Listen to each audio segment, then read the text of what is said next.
హల్లెలూయా. యేసుక్రీస్తు నామములో అందరికీ హృదయపూర్వక వందనములు. ప్రత్యేకమైన సమయంలో ఈ ప్రత్యేకమైన రోజు యొక్క వాగ్దానంతో మీ ముందుకొచ్చినాను. దేవుడు ఈరోజు మనకు అనుగ్రహించిన వాగ్దానము యెహోషువ 23వ అధ్యాయం 10వ వచనం చూసినట్టయితే, మీ దేవుడైన యెహోవా మీకిచ్చిన మాట చొప్పున తానే మీ కొరకు యుద్ధము చేయువాడు. హల్లెలూయా. ఈ వాగ్దానం ద్వారా మనకు విజయం కలుగునుగాక.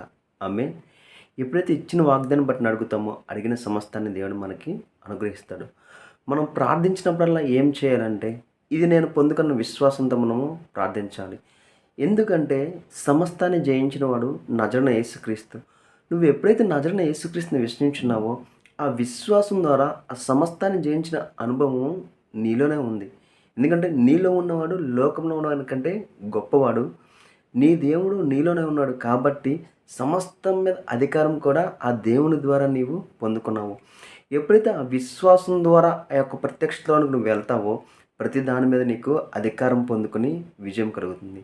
కాబట్టి ఈరోజు ఈ వాగ్దానం ద్వారా నీ జీవితంలో అనేకమైన అద్భుతాలు జరుగునుగాక. ఆమేన్. అట్టి రీతిగానే మీరు చేసే పనిలో, వ్యాపారంలో, ఉద్యోగంలో, చదువులో ప్రతి దాన్ని ఎప్పుడైతే దేవునికి అప్పగించి దాంట్లోను మీరు ముందుకు వెళ్తారో బహు ఘనంగా దేవుడు మీకు దాంట్లో విజయము కలుగజేస్తాడు. ఆమేన్. ప్రార్థించుకుందామా? స్తోత్రం మహోన్నతమైన దేవా, నీకే వందనాలు స్తోత్రాలు చెల్లించుకున్నాం దేవా. ఇచ్చిన వాగ్దానం బట్టి నీకే కోట్ల స్తోత్రాలు చెల్లించుకున్నాం తండ్రి. వీడియో చూస్తున్న వారు తండ్రి ఏదైతే సహాయం కలుగుతండి ప్రతి సహాయం వారు పొందుకొను గాక అని ప్రవచిస్తుంది తండ్రి. ఈ వాగ్దానం ఫలాన్ని తండ్రి వీరు అనుభవించును గాక అని ప్రవచిస్తాం తండ్రి. ఇదిగో దేవ తలదిక్కుండా అరికాల వరకు ముట్టి స్వస్థపరచబడిన గాక అని ప్రవచిస్తుంది తండ్రి. ఇదిగో దేవ ప్రతి అప్పు ఐశ్వర్యంగా మారును గాక, ప్రతి అనారోగ్యం ఆరోగ్యంగా మారును గాక. అడుగుడే మీకు ఇవ్వనన్నావు తండ్రి. ఏదైతే అడుగుచున్నారో తండ్రి అడిగిన సమస్తానే తండ్రి వారి జీవితంలో కలగజేయమని నజరేయుడైన యేసుక్రీస్తు నామములో అడిగి వేడుకుంటున్నాం తండ్రి. ఆమేన్. అందరికీ హృదయపూర్వక వందనములు.